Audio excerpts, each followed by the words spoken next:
Hi, welcome to another video, and today we're going to be looking at the problem of a lateral pelvic tilt that could be caused by a number of things, usually the feet or some sort of hip imbalance, but the chain reaction of various problems that happens and what to look for within a couple of movements, and how these same movements that we see all the problems in are also the ones that hold the answers to correcting it long term. But this could be quite a long video if I was to go into everything that you would need to do, but just to give you an example of what it looks like and the various problems associated with it. So we've got Kim here demonstrating this in a single leg stance, and this is single leg stances where we'll often see the problems, and I've got her demonstrating it from front on and then side on. So the front on one, if I just go back to that again, you can see where when she brings her leg up. Alright, so here in this stance, the stance leg itself, it's pretty obvious to see here, she's very symmetrical. Alright, so there's no obvious kinking out of this hip. So if that's her spine, there's no sort of kinking out and everything's sort of being twisted. The thing to understand here is that the eyes are always going to remain level. Think of it like a crosshair in a gun. Your head is always going to reposition things in order to get your vision to be like that, because otherwise you wouldn't be able to function well as a human if your head's sort of tilted sideways, if your head stayed neutral. So from side on position here, so she brings her hip up into flexion, and you can see here she's got that nice neutral curvature of her spine, so she hasn't rounded out, she hasn't curled into it, she hasn't had to sort of shift anything, you haven't seen anything buckle on the stance leg to accommodate this hip flexion. So obviously Kim doesn't have any of this problem. This is where it's also, as you'll see, it's really hard to manufacture problems at times when we're trying to do it, trying to make it look like what we would see. And again, you can see here very symmetrical, no problems with mobility, no problems with stability. The stance leg's pretty simple. All right, so it means that she would be very easily able to complete step-ups, lunges, single leg deadlifts, single leg squats, also all those sorts of things. And here's a dead behind view of that again. So now we're going to have a look at what it looks like when if she was a person that had all these problems. So we're going to say that her right leg was the good leg, and now her left leg is going to be the one that we see all these issues with. So she's going to, she goes to right leg. So on this is where we would see in a single leg stance where the hip is kicking out to the side, and you see how her body tilts, and see how her head is like on this angle, so her crosshairs are like that, right? So her body is going to make a scoliosis to correct this head. If it can't correct the hip, it will change things at the structure above in order to bring it back to level. All right. So sometimes people will tilt out to that side, so they'll collapse on this, as you see here. So she'll collapse on this side. Now, when that happens, this hip here is basically like the weak one. So it's more or less like pole vaulting itself up. This side here is going to collapse. Now, interestingly enough, you would think that this shoulder was going to be the depressed one, but it's actually going to be this one, because when her body makes that adjustment to her spine to bring her head back to there, this QL on this side is going to be really jammed up and tight, and this shoulder is going to end up as a depressed shoulder, because it's now basically like this side is going to be shortened off. Do you see that? And this side's going to be lengthened. All right, so she's going to have issues on this side that are opposite to the other one, but she can end up with a whole range of problems from this sort of, and it could be all caused by the pronation of the foot. All right, so the foot could have been collapsing inwards, which would have brought the knee inwards, and then the hip sort of kicking out because it's trying to counter everything falling in. So to correct her balance, she just shifts her hip outwards. Again, that'll create issues with the glute becoming weak, the other side becoming weak as well. So it's just a chain reaction of problems. This is a very, very common problem with single leg stuff. And you'll see in a minute how lunges and step-ups in particular can be a real issue for this person, because they just can't control that pelvic alignment. And obviously the spine itself is where the scoliosis becomes a real problem. All right, so we can see here on this one how so she's got that. So from the rear view here, we can see what's happening to the glutes now.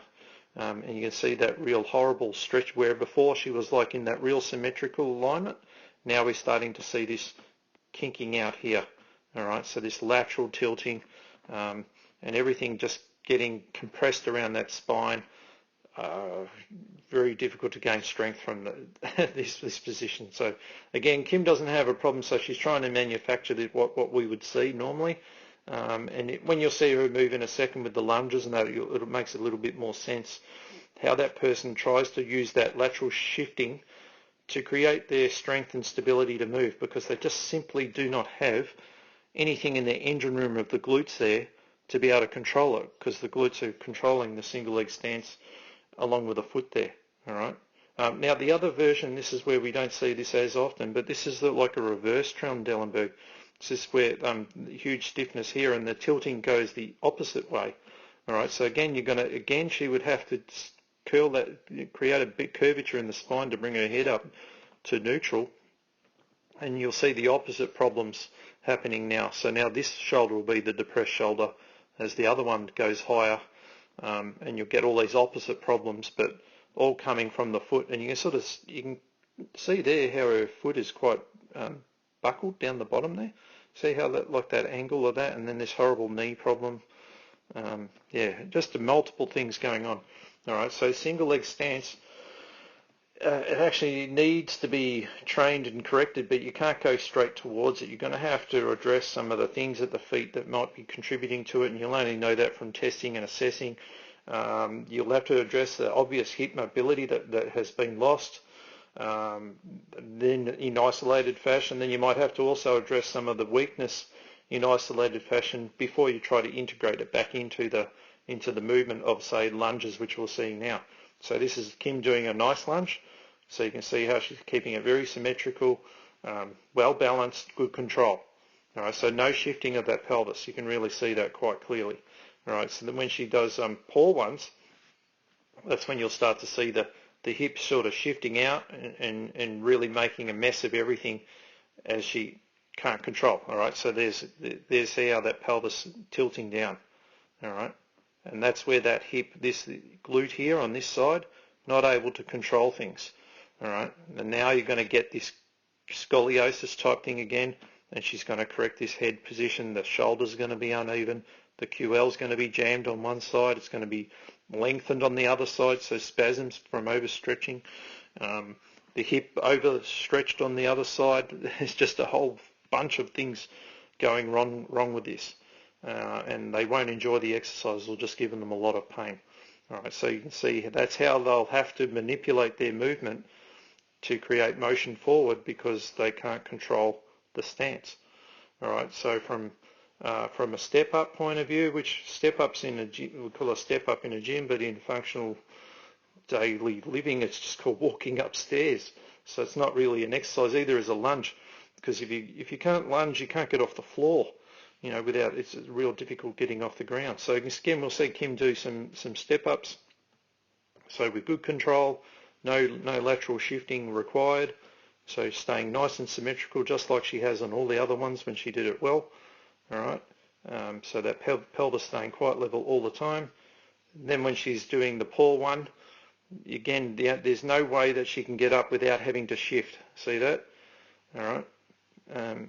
So correcting that glute foot dysfunction, and possibly could even have shoulder pain. And this is where, you know, a lot of the depressed shoulders can stem from the pelvis, and this is where I'm trying to show you. And back pain. See, that's a horrible position, all created from this hip shifting laterally, tilting, buckling the spine. See the head's there, right? But she's going to, in normal life, she's going to correct that head position, and she's going to do it at the expense of everything below it. Body does not care if what it's going to use to sacrifice. It's going to have to get its head level, or else you'll be able to walk straight. All right. And there's that horrible position again. A bit of an exaggeration, but you would see this quite a lot. Maybe some people would struggle to get up the step. All they'd have to do to see that is give them some dumbbells, and it really looks horrible, just like what Kim's exaggerating. It's exactly what happens. All right, so I hope that this video gives you some ideas on what's happening with, and this is where people have that one leg longer than the other sort of thing. Again, if we're looking at that carefully, it's not really one leg longer. It's just that the body has shifted the pelvis, so it appears, say, that leg's longer than the other. It's not really longer at all. It's just that the muscular imbalance gives you the illusion of it. And it's until you correct that problem that you're never going to get anywhere. All right, and you can't just do it with stretches or on the floor things. That's probably where you have to start. But your real solution is going to be learning to do it in the integrated movements after you completed all the isolated ones first. All right, so yeah, sorry about the length of the video. Quite a confusing topic for many people to get their head around, but something you see quite a lot. Yeah, and I hope you've got some ideas on what to look for. Check out the videos on the channel. Check out the link in the description underneath, because there's an article that shows you the step-by-step exercises that I might use to correct these problems. All right, so I hope you enjoy that. I'll see you on the next one.